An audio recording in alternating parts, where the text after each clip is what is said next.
China is one of the few oldest continuous civilizations in human history that still exists. Its history began more than 5,000 years ago along the Yellow River, where some of the first cities on Earth appeared. Here they invented paper, compass, gunpowder, and the printing press centuries before Europe. Chinese empires built walls thousands of kilometers long. They created armies numbering in the millions. The Mongols will conquer this land. Entire dynasties will disappear overnight. Civilizations in human history that still exist today. What you're about to see is different from any historical documentary you've seen before. Using AI-powered reconstructions in this video, you'll travel back in time almost 5,000 years to witness the complete evolution of China since its inception. You will see the most iconic moments in China's history that changed not only its destiny, but the fate of the entire world. Let's start from the very beginning. My name is Adrian, and now we are going on this journey together. 5,000 years, 32 minutes. Let's start. Ancient China. I stand on the banks of the Great Yellow River in 259 BC. The endless steppe stretches before me, and the water, full of life, slowly rushes in its channel. It's hard to believe, but it was here, along these rivers, that the history of China began. I feel how this land is saturated with 1,000 years of history. The picture, as if drawn by the most ancient artists, unfolds in front of me. Everything seems so old and new at the same time. Somewhere in the distance you can see the first settlements, small but full of forces, ready to change and grow. So let's go back 5,000 years and I'll show you how this great civilization began. We are located in the heart of China, on the Yellow River, in this place where the life of great Chinese culture began. Standing here in this silent but living world, in the very center of China's future. This is not just a place. This is the beginning of a great story that will unfold over thousands of years. The Yellow River will not only witness the growth of early civilizations, but also symbolize how nature and the human spirit are intertwined into a mighty force. I pass through the first settlement, meet ordinary people engaged in agriculture. Their houses are made of clay, their roofs are covered with straw. People don't build grand palaces yet, but there's almost living history around me. It all began at this place where I stand. The oldest settlements, of which only traces and fragments of clay vessels remain, testify to the beginning of this great civilization. Here people learned to wield stone and bronze, later of metal, and it was from here, from the banks of these rivers, that the first steps began in the formation of the power that we now call China. I climb a hill with views of the surrounding nature. In the distance, on the horizon, the first traces of metallurgy appear. We are entering an era where great transformations have begun. With bronze tools, art, and first of all with the development of agriculture. But it was still a world of ordinary people and great opportunities. This is where the foundations of the future empire were born. The agriculture that emerged in these lands became the basis for prosperity. Rice, millet, and later teas began to be grown in these places. These were the first steps that took humanity to a new path. But more importantly, this time brought a great invention that will change everything: the writing. The ancient Chinese began using a sign system to record their history, their thoughts and events. I imagine how these first letters, painted on bones or bronze, were used to record the most important events.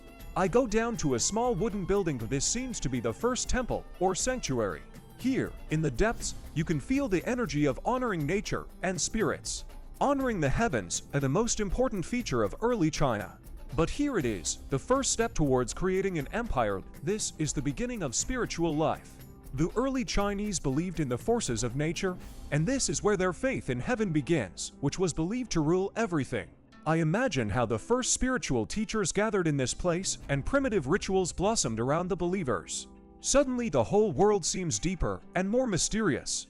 The footage changes smoothly. I walk along the streets of settlements where the first noble people and rulers appear. Early leaders and nobles are already beginning to realize their power. We see how the first elite appear in these villages, holding bronze jewelry and weapons. And so we watch power appear. In this land, where ordinary peasants once lived, the first leaders are gradually beginning to emerge. They unite forces and form more powerful associations. And this soon leads to the creation of the first states, such as the Xia Dynasty, which in 1600 BC becomes the first dynasty of China. I turn to an important historical moment. View of the Great Bronze Machine, a symbol of the Great Xia Dynasty. This is not just a period, it is the beginning of Chinese civilization, when the era of art and science began. The Xia Dynasty becomes the first great state on Chinese soil. This period is known for its art, from bronze vessels to the first figures that could be used for sacrifices. And, of course, this was the moment when the history of the creation of writing, an ideographic system that will develop over centuries, was completed. I climb the hill that overlooks the Shan and imagine how this dynasty was founded. And so, we look at the land that began with simple steps, and before us are the greatness of the first empire. Thus began the Great China. It began from the simple earth, from the first steps along the path that led to great achievements. I stand here on this earth and realize how blessed it has been for great things. This land, from which the history of China began, will remain in the heart of this civilization forever. Qin Dynasty and Great Wall of China. I stand on a majestic hill, and in front of me lies a vast landscape. The Yellow River flows in a calm stream through green fields, and on the horizon I can see the Great Wall of China stretching into the distance. I feel the air saturated with 1,000 years of history. Here, in these lands, came a great emperor who united China, establishing the foundations of what became one of the most powerful empires in history. But how did this happen? Let's go back to 221 BC, when the Chinese world was fragmented into small kingdoms. That's when the history of what we call the first unification of China began, when Emperor Qin Shi Huang became the first ruler to unite these lands into one powerful empire. Imagine China in those distant times, a fragmented state ruled by numerous kingdoms constantly fighting each other for power and territory. For almost 200 years, China experienced the era of fighting kingdoms. All this time, the rulers of these kingdoms strived for unity, but this was impossible to do. Their troops attacked each other, destroyed cities, destroyed lives. But then, in 221 BC, someone appears who will change the entire course of Chinese history. I walk along the destroyed fortress. The remains of ancient walls and towers remind me of the horrors of the times when the struggle for the unification of China began. Fragments of bronze guns appear in front of me, testifying to the cruelty and military perfection of those eras. Qin Shi Huang, a man whose name will forever be associated with the unification of China. At this moment, in 221 BC, he completes an incredible journey. He united the 6 main kingdoms, defeating them in terrible wars. At this moment, when the blood has not yet cooled, a new era begins in the history of China. I pass by the columns that memorialized Qin Shi Huang's victories when he went down in history as the first emperor. He stood on this spot, surrounded by mighty armies. His name will be forever associated with one of the greatest achievements in Chinese history, the Great Wall of China. Qin Shi Huang became the first emperor of a united China, and his reign was a watershed moment in the history of this great land. He became the one who founded the first centralized empire, which existed for more than 2,000 years. At this moment, a new era begins in the history of China, when those principles appear that will be the basis of Chinese statehood for many centuries to come. I stand at the base of the Great Wall of China, feeling every stone here breathing history. This grandiose project is the result of the enormous efforts of thousands of workers called upon to build not just a wall, but a symbol of a powerful empire that was ready to defend its borders from attacks from the north. The Great Wall of China, built by Qin Shi Huang, was not only a means of protection from nomadic peoples, but also a symbol of the power of the new united China. Construction of this wall began immediately after its unification, and for more than 1,000 years it served as protection against external threats. This majestic structure, more than 13,000 kilometers long, became a real miracle of engineering at that time. Work on its construction was carried out under Qin Shi Huang, and his order to give millions of people to build this wall was categorical. This project became evidence of how the greatness of the state began to manifest itself in such monstrous structures. I show footage of me walking along the remaining sections of the wall, climbing towers that were once defensive posts. I feel millions of people who come from different parts of the country stopping at these places. People working under the hot sun, working without fatigue, understand that they are building not only a physical barrier, but also a symbol of a new order. Qin Shi Huang understood the importance of symbolism. He created not just a physical wall, but a monumental barrier line that would reflect the full power of the new China. The wall became his personal symbol. Both in its cruelty and in its fortress, it reminded all enemies that this new China already exists and is ready to defend its borders. I continue to move through the land where battles took place in ancient times, and I see the remains of ancient fortifications that were part of that same fortified China. All this was part of the same era, the era of creating a powerful and invincible power. Don't forget that the Great Wall of China is just one of many reforms that Qin Shi Huang has implemented in China. It also created a unified system of weights and measures, standardized monetary units, and even introduced uniform written legislation to strengthen central authority and support the country's economy. On the horizon, an old stone bridge opens up to me that once connected important trade routes, and I realize how China has gradually become the most important world power capable of connecting East and West. Qin Shi Huang's reformation was not limited to military and construction projects. He became the first emperor to impose universal laws on the entire country. The standards he created continued to live on in future dynasties. He was not just a cruel ruler. He was the architect of the system, creating the foundation for the future of China. I stand on the old staircase leading to the ancient citadel and return again to the theme of the unique achievements of this great emperor. I have before me a story that I will never be able to forget. Qin Shi Huang died in 210 BC, leaving behind a vast empire that he managed to unite and develop. However, his death was also the beginning of the end of the Qin dynasty. The empire did not survive the many years of his reign, and after his death it faced its fall. I show footage from later years, when the rule of other dynasties is replaced by Qin, but the memory of the great emperor lasts for centuries. Qin Shi Huang, despite his death, continued to live in memory as the one who first united China and created the basis for future empires. His reign left an indelible mark on history, and the Great Wall of China continues to stand as a symbol of his efforts and ambitions. Construction of the Great Wall of China began in 221 BC, when Qin Shi Huang, the first emperor of a united China, ordered the erection of fortifications to protect against nomadic tribes.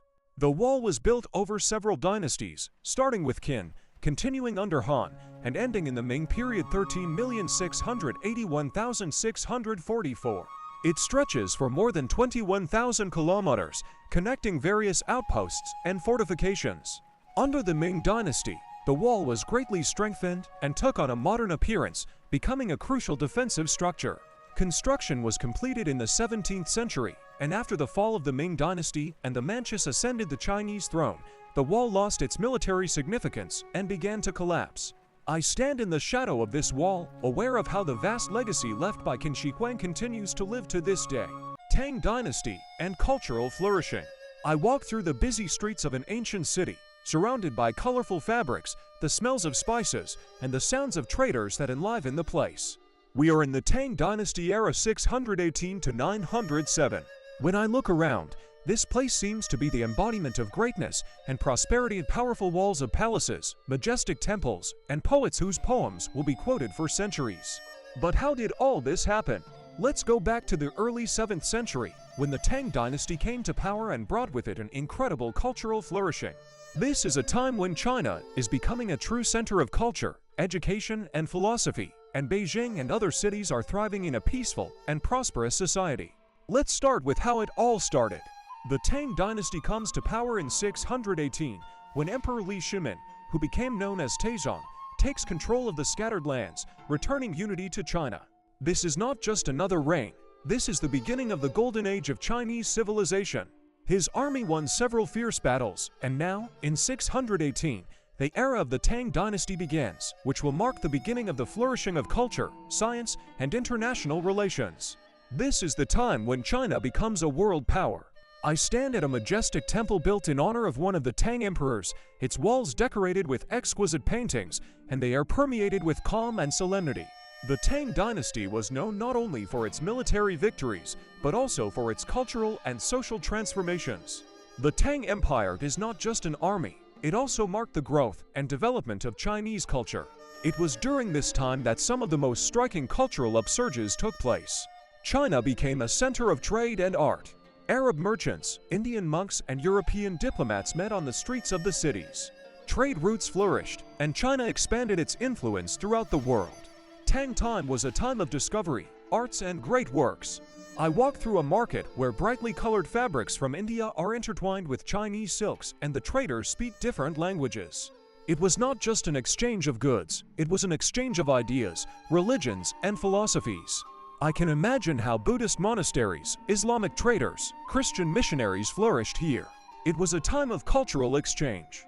But primarily the Tang Dynasty is the flowering of poetry and literature. Great poets like Li Bai and Du Fu live and work during this time, whose poems remain an integral part of Chinese culture. Walking along these streets, I feel how these poets inspired others with their art, expressing feelings of love, loss, aspiration, and philosophical reflection. I sit on a bench in the garden where the greatest Chinese minds once spent time. Near me are skillfully designed books, parchments on which great thinkers left their traces. It was during this era that many works of classical Chinese literature were written and will be passed down from generation to generation. Poets of the time did not just write about nature or love. They reflected on life, society, Buddhism, Taoism, and philosophies such as Confucianism, which were not just influences, but also the foundations of the dynasties that shaped society. I move on to a majestic temple dedicated to Buddhism and feel how Chinese culture in these times has been enriched by religious movements that came from India. Buddhism is flourishing and playing an important role in this society. Buddhism, which was introduced to China through the Silk Road, is flourishing in these centuries. Many monasteries are opening throughout the country, and this eastern path to enlightenment is becoming an important part of China's spiritual life. In these temples, Buddhist monks teach the philosophy of love, compassion, and peace. This process will continue for centuries, but it is during the Tang era that its widespread spread begins. I continue to move through the streets that were once political and commercial centers. The Tang dynasty not only brought cultural flourishing, but also developed a powerful economy based on trade and agriculture. But Tang culture was not only in poetry and philosophy. China's economy also experienced prosperity during this period. Agriculture are becoming more productive thanks to new technologies. Markets are overflowing with goods and wealth is thriving. These markets bring not only goods, but also cultural elements from all over the world. Markets are turning into centers of exchange not only for material values, but also for ideas. I stand at the base where the rice fields used to grow, imagining how advanced irrigation techniques were used here, and new towns and villages were appearing on the horizon, thriving thanks to improvements in agriculture. New technologies also appear at this time. For example, the introduction of an improved irrigation system and water canals makes agriculture more productive. Successes in this area help the Tang Empire become more powerful both economically and militarily. I climb a high tower overlooking these huge cities and realize how much influence this dynasty has on the development of China. Beijing, like other cities, is booming, and the street shows new palaces, temples, and schools being built. But along with this, culture and science are becoming an important part of Chinese identity. During this period, great scientists and philosophers appeared, whose works not only influenced China, but also the entire world's civilization. I stayed in an ancient library hall where ancient manuscripts are kept, and I see how the Tang era left behind not only riches, but also an incredible legacy of works of art and scientific discoveries. The Tang dynasty left an unforgettable legacy. Poets, philosophers, scientists, and those who, in their works and discoveries, gave the world China, which became the center of world culture in these centuries. But, as always, nothing lasts forever. I leave palaces and temples realizing how in 907 the Tang dynasty came to its end, but the era it created continues to live in Chinese culture to this day. With the fall of the Tang dynasty in 907, China will once again face fragmentation. But this era of the golden age of China will forever remain in history as one of the brightest and most outstanding in the world. Mongol and Manchu dynasties. I stand on a high cliff that offers a majestic panorama of ancient China. Below, the river that paved the way for thousands of years to the heart of this great empire. Many peoples and civilizations in different eras looked at these lands, and some of them left their mark forever. I see before me traces of destruction and sad stories, but also evidence of triumphs. In this place I am greeted by the echo of the Mongol conquest, which brought with it changes, enormous trials, but also great achievements. The time of Mongol rule is not just a time of destruction, it is a time of great empires, counterflows of cultures, and finally, a new empire that left a mark on the history of China forever, a Qing dynasty. Let's go back to the 13th century, when the Mongols, under the leadership of Genghis Khan, entered the lands of China. In the 13th century, the world is experiencing one of the most turbulent eras. The land on which I stand will soon be shaken by the fierce onslaught of the Mongols. 1206. A man appears on the horizon who will change the entire course of history. His name is Genghis Khan. At this moment, the epic of the Mongol conquest begins, which will cover the entire Eurasia. It is at this time that the great Mongol invasion of China begins, which will bring destruction and change, bringing both destruction and new opportunities. I walk through the ancient streets of an ancient Chinese city, feeling how here, in this place, time has been enriched not only by Chinese civilization, but also by traces of Mongolian power. There is tension in the air, memories of those days when China was on the verge of destruction, but also renewal. In front of me are stone walls that remember their conquest. In 1215, less than a decade after Genghis Khan became the full ruler of Mongolia, his army attacks northern China. The Mongols, with their superbly organized army and strategy, move across the continent, fighting various Chinese dynasties. Their defeat seems impossible at first, but the Mongol force has proven so powerful that they begin to seize cities and lands. China, which was fragmented at the time, was unable to fight back. And so, in 1271, the Yuan dynasty, founded by Genghis Khan's grandson, Kublai, finally completed the process of conquering and creating a Mongol empire in China. I observed the ancient city in which people once lived, now under the rule of conquerors. Traces of ancient temples and shrines coming from the Song dynasty are still alive in the air. At this time, the arrival of the Mongols in China turned upside down the entire usual structure of life and power, just as the new government is turning this land upside down. We are in the year 1271, and Kublai, the ruler of Greater Mongolia, becomes the founder of a new dynasty, the Yuan dynasty. This is the beginning of a new stage for China. Kublai Khan, Genghis Khan's grandson, despite the brutality of the Mongol conquest, was far from being only a conqueror. He understood that in order to strengthen the empire he needed to preserve Chinese traditions. Thus, the Yuan dynasty becomes the first Mongol rule in Chinese history. Kublai embraces Chinese culture, teaches it, builds new cities, and despite being a Mongol, he was a wise ruler who respected the traditions and customs of the Chinese people. I imagine how the capital of Yuan Dadu modern Beijing was built in the image of Chinese traditions, but with the addition of Mongolian elements. The new ruler, Kublai, not only adopted Chinese culture, he became part of it. But along with this, his reign caused enormous problems. The Mongols faced the difficulty of governing a large and multicultural state. Under Mongol rule, China is experiencing many changes, including in the political structure, agriculture, and trade.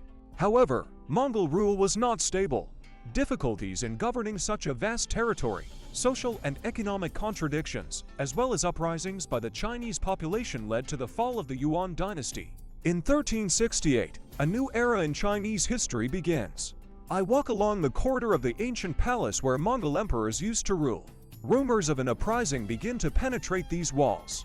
In 1368, Chinese peasants, having gathered in a huge army, rebelled against Mongol rule. Led by Zhu Yuanzhang, they swept the Mongols off Chinese soil. The Ming dynasty was soon founded, which would last almost 3 centuries, until the middle of the 17th century. This was a period when China returned to its roots and old traditions. The Ming dynasty, which came to power in 1368, with its vast cultural and architectural heritage, symbolizes the restoration of Chinese power and the restoration of the traditional Chinese order. However, at the beginning of the 17th century, China will again face a threat.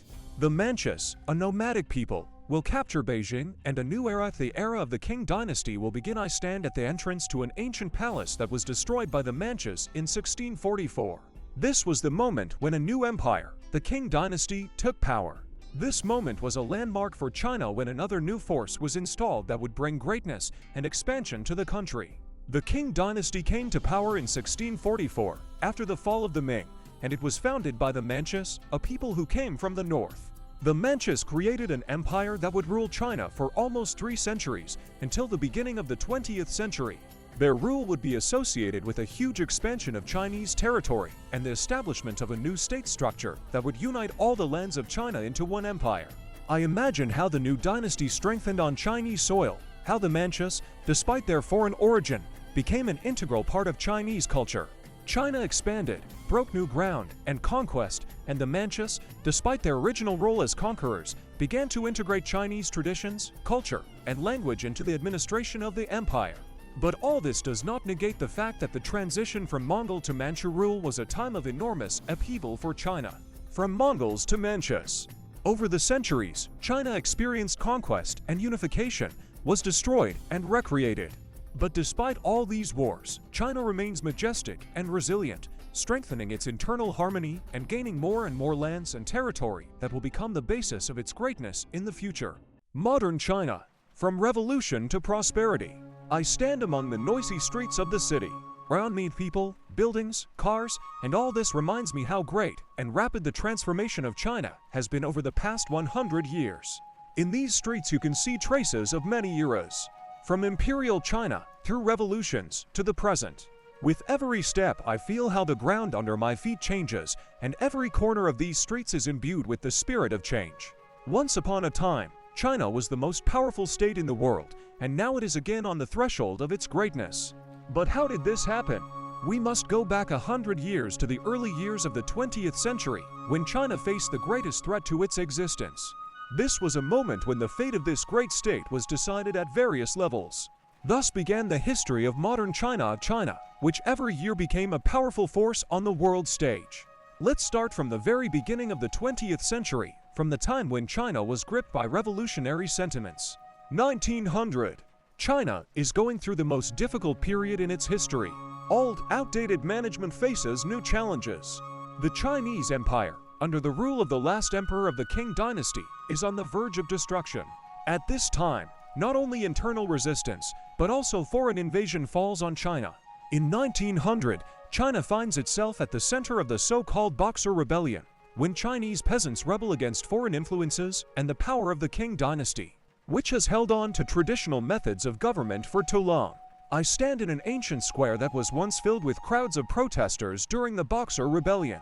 I feel how the historical energy of these events is literally in the air, because here in Beijing the decisive struggle for the future of the country began. China was on the verge of destruction, and at some point it seemed that the entire culture, its entire history could be wiped off the face of the earth. But once China was in the very center of world attention, now the country seemed doomed to collapse. But China has not disappeared. He began to awaken. Already in 1911, several years after the Boxer Rebellion, a revolution took place in the country that would forever change its future. In 1911, Sun Yat-sen, the founder of the Chinese Republican Revolution, leads a movement that aims to overthrow the Qing Dynasty, which has ruled China for more than 250 years. Eventually, in 1912, after years of struggle, the Qing Dynasty was overthrown, and China became a republic. It was a great change that meant the end of Imperial China and the beginning of a new era. I stand in front of the Sun Yat-sen Mausoleum, the man who was the symbol of this historic turn. I imagine how in those days the streets of Beijing were full of people determined for revolution, for change. Sun Yat-sen created the People's Republic of China, which set itself ambitious goals. But despite the achievements of the revolution, China experienced many difficulties and upheavals in the following decades. After the 1911 revolution, China found itself in a period of political instability. The country was divided, leading to constant wars between different factions. 1920s is a time of political and military conflicts and power struggles between different governments. At this time, the country still did not have a strong central government.